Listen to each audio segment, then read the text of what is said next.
जुलाई 2023 इस डेट को मार्क कर लें, क्योंकि इसी दिन दोपहर के 2:35 PM को इसरो अपने सतीश धवन स्पेस सेंटर से चंद्रयान 3 मिशन को लॉन्च करने वाला है।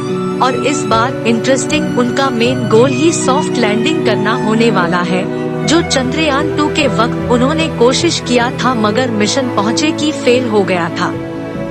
सिंपली स्पीकिंग, इस करंट मिशन पर ऐसे कंट्रोल तरीके से चांद पर लैंड करने की कोशिश करेगा जिससे उसके लैंडर को कोई डैमेज ना हो। और अगर इसरो इस मिशन को सक्सेसफुली एग्जीक्यूट कर पाता है और चंद्रयान 3 लैंडर के जरिए चांद के साउथ पोल की जांच जल्द से जल्द शुरू हो जाती है, तो भारत पहला देश बन सकता है जो डेटा से पृथ्वी के जन्म की रियल स्टोरी प्रैक्टिकली प्रूव करके दिखा पाएगा। अब सवाल यह आता है कि यह सब चंद्रयान 3 आखिर कैसे करेगा? उसके पास ऐसे कौन से सेंसर्स लगे हुए हैं और यह सेंसर्स मिशन के कोर ऑब्जेक्टिव के अलावा और क्या क्या कर सकते हैं? इन्हीं सभी सवालों के जवाब हम आज इस वीडियो में देने वाले हैं। फिलहाल के लिए बस इतना समझ लो कि चंद्रयान 3 का यह मिशन सिर्फ इंटरेस्टिंग ही नहीं बल्कि एक्चुअली चैलेंजिंग भी होने वाला है, क्योंकि सबसे पहले तो मून पर सॉफ्ट लैंडिंग करना ना मार्स पर सॉफ्ट लैंडिंग करने से भी ज्यादा मुश्किल है एनीएस। वहीं मार्स, जिस पर मून के कंपैरिजन में 33 टाइम्स ज्यादा creators novel let me explain यहाँ पर देखो, जैसे आप देख सकते हो पूरी दुनिया में 7 गवर्नमेंट स्पेस एजेंसीज है। उनमें से सिर्फ 11 कंट्रीज ने ही सक्सेसफुली मून मिशन किए हैं। बट सिर्फ 3 ही कंट्रीज ऐसे हैं, अमेरिका, रशिया और चाइना, जो अब तक लूनर सरफेस पर सॉफ्ट लैंडिंग कर पाए हैं, जबकि मार्स तो ज्यादा दूर है। उन पर जिन 5 कंट्रीज ने स्पेस मिशंस किए हैं, उनमें से 2 कंट्रीज ने सक्सेसफुली लैंड किया है, यानी कि मार्स पर लैंडिंग का सक्सेस रेट हो गया 40% और वहीं पर लूनर सरफेस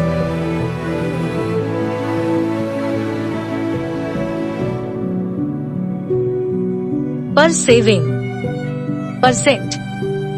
अब ऐसा इसीलिए क्योंकि देखो, जहां पर एवरेज एक स्पेसक्राफ्ट को मार्स पर पहुंचने के लिए 7 मंथ लगते हैं, वहीं पर मून पर स्पेसक्राफ्ट महज 3 दिन में पहुंच जाता है।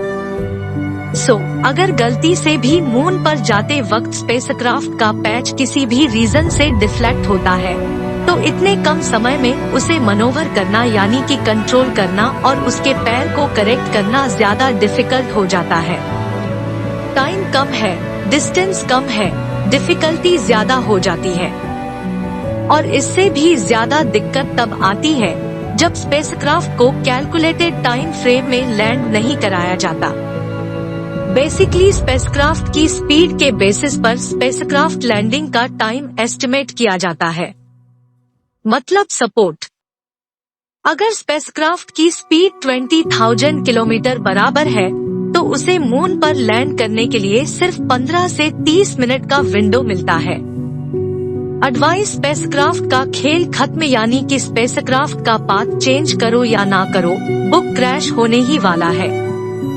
ऊपर से सिर्फ यहीं पर सॉफ्ट लैंडिंग की मुसीबत खत्म नहीं होती, क्योंकि अगर सपोज इस टाइम फ्रेम में टचडाउन स्टार्ट भी कर दिया, बाकी चीजें हैं जो कि लैंडर्स में प्रॉब्लम क्रिएट करेगी, जैसे कि उस लैंडिंग साइट का लोकल एटमॉस्फेयर। जैसे कि हम सब जानते हैं कि मार्स पर एटमॉस्फेयर है जो कि फ्रिक्शन पैदा करके लैंडर की स्पीड स्लो कर देता है, और इसीलिए मार्स पर लैंडिंग के लिए क्लस्टर के साथ साथ पैराशूट भी यूज किए जा सकते हैं। पर मून पर ऐसा कोई एटमॉस्फेयर ना होने की वजह से पूरा का पूरा लोड थ्रस्टर्स पर आ जाता है और यही थ्रस्टर्स लैंडिंग में प्रॉब्लम क्रिएट करते हैं। क्योंकि टेम्परेचर डिफरेंस की वजह से एक थर्मल शॉक जनरेट हो सकता है और अगर थर्मल शॉक जनरेट हुआ तो लैंडर की हालत बिल्कुल डलास की तरह हो जाएगी। इसमें जैसे आप देख सकते हो गर्म पानी डालते ही ग्लास चटक गया, बस वैसे ही लैंडर के पुर्जे भी आसानी से टूट जाएंगे। चलो अब इन सभी प्रॉब्लम्स को टैकल करते हुए लेट से इसरो लूनर साउथ पोल पर अपना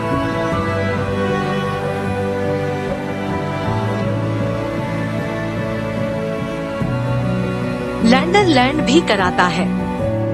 फिर भी ये एक्स्ट्रा पावरफुल थ्रस्टर्स जैसे ही लूनर सरफेस पर लैंड करने की कोशिश करते हैं, उनसे मून की लूज ऑयल का उड़कर डेलिकेट सेंसर्स में एंटर होने का खतरा बढ़ जाता है, जो कि मिशन पर पानी फेर सकता है।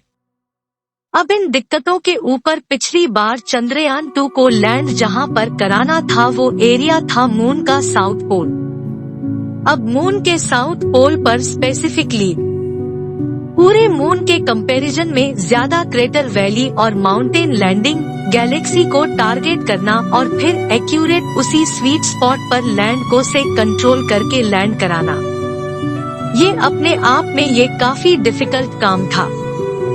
इसके अलावा मून के साउथ पोल पर लैंड करते वक्त टेम्परेचर ड्रास्टिकली फ्लक्चुएशन होता है, क्योंकि मून को अपने एक रोटेशन कंप्लीट करने के लिए लगभग 1.5 लगते हैं, जिससे 2 हफ्तों तक 2 की साइड का टेम्परेचर 20 डिग्री सेल्सियस तक पहुंच जाता है और वहीं पर दूसरे साइड का टेम्परेचर माइनस छोटी डिग्री सेल्सियस तक रहता है। और साउथ पोल इन दोनों रीजन्स का जंक्शन है।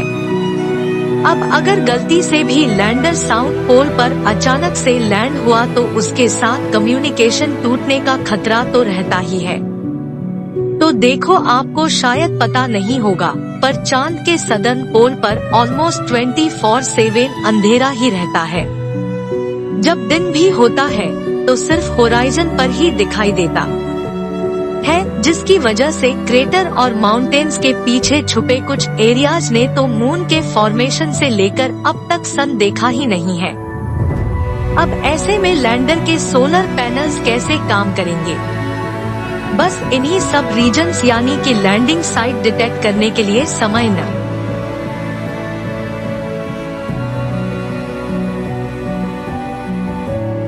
मिलना, 10 से सेंसर्स खराब होना, लूनर साउथ पोल के हार्श टेम्परेचर, सरफेस की मार और कम्युनिकेशन इश्यूज, इनकी वजह से कई बार लूनर सॉफ्ट लैंडिंग फेल हो जाती है। अब चंद्रयान 3 में इन प्रॉब्लम्स को हैंडल करने के लिए इसरो ने ऐसी यूनिक स्ट्रैटेजी का इस्तेमाल किया है कि अब की बार सॉफ्ट लैंडिंग में प्रॉब्लम आने के चांसेस ना के बराबर हैं। उन्होंने सॉफ्ट लैंडिंग की डिफिकल्टी को सॉल्व करने के लिए चंद्रयान 3 के लैंडर के लिए एक ऐसा स्पॉट ढूंढ निकाला है जहां क्रेटर और माउंटेन से भरा अनेबल सरफेस है और ना ही ड्रास्टिकली यानी टेम्परेचर। ऑल्सो 40 जुलाई को चंद्रयान लॉन्च होगा, तब वह सबसे पहले 5 बार के चक्कर काटते हुए अपना ऑर्बिटर करेगा। सुधार एक ऑप्टिमस स्पीड तक पहुंच जाएगा। इससे होगा यह कि वह मून की तरफ किसी स्लिंगशॉट की तरह उड़ जाएगा, जिसे चंद्रयान 3 मिशन के इनिशियल फेज में ज्यादा फ्यूल यूज नहीं होगा और यही फ्यूल लैंडिंग के वक्त इस्तेमाल किया जा सकेगा। इसके बाद जब लैंडिंग का समय आएगा तब भी इसरो ने एक यूनिक प्लान सोचा हुआ है। इसरो ट्रेडिशन तरीके से डायरेक्टली लूनर सरफेस पर लैंड नहीं करवाएगा, क्योंकि ऐसे लेयर से थ्रस्टर्स बहुत ज्यादा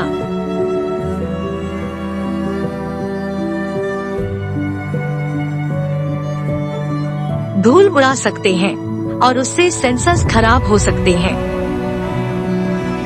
इंस्टेड चंद्रयान 3 अपनी स्पीड को लैंडिंग से पहले ड्राफ्ट के लिए घटाने और साथ ही लैंडिंग साइट को एक बार फिर से प्रॉपरली इंस्पेक्ट करने के लिए मून के राउंड ऑर्बिट रिड्यूसिंग चक्कर काटेगा।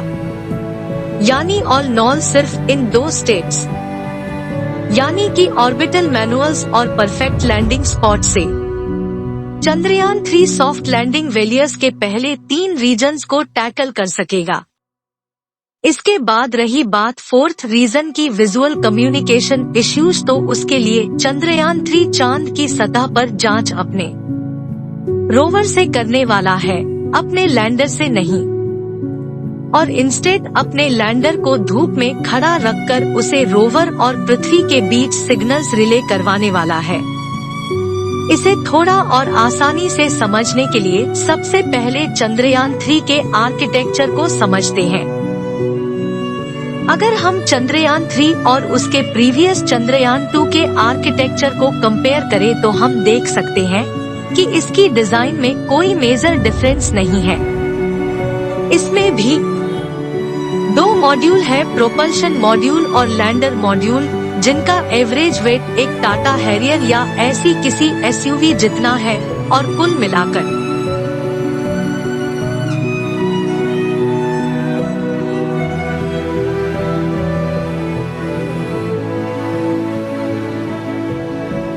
पूरे स्पेसक्राफ्ट का वेट कुछ 3900 किलो है, यानी कि एक हाथी जितना। बस फर्क इतना है कि इसमें ऑर्बिटर नहीं है जो मून को रिजॉल्व करके स्कैन करे, क्योंकि चंद्रयान 2 का ऑर्बिटर हमारे लिए यह टास्क ऑलरेडी कर रहा है, और इसीलिए चंद्रयान 3 में सिर्फ थोड़े बहुत मॉडिफिकेशन ही किए गए हैं। और यही वजह है कि फाइनली चंद्रयान 3 कोविड वगैरह जैसे क्राइसिस और उससे हुए ग्लोबल शटडाउन के बावजूद भी महज 4 सालों में लॉन्च के लिए पूरी तरीके से तैयार हो पाया। अब एक बार सक्सेसफुली यह चांद पर लैंड हो गया तो उसके बाद लैंडर में से रोवर को डिप्लॉय किया जाएगा, जो तुरंत लेजर ब्रेकडाउन स्पेक्ट्रोस्कोपी यानी लैब से मून के सॉइल में पड़े केमिकल कंपोनेंट्स को एक साइड कर देगा। इससे उन केमिकल्स में से अलग अलग बीम लाइट अल्फा एक्स निकलेंगे, जिन्हें रोवर पर लगे alpha particle X-ray spectrometer detect करके एनालाइज करेगा, ताकि मून के साउथ पोल पर सॉइल का कंपोजिशन क्या है यह पता किया जा सके। इसके अलावा साइबर सिटी लैंडर अपनी लैंडिंग साइट से ही मून पर एटमॉस्फेयर कितना थिन है यह पता लगा पाएगा, और इतना थिन क्यों है इन मिस्ट्रीज को भी डिकोड करने की कोशिश करेगा, क्योंकि जैसे मैंने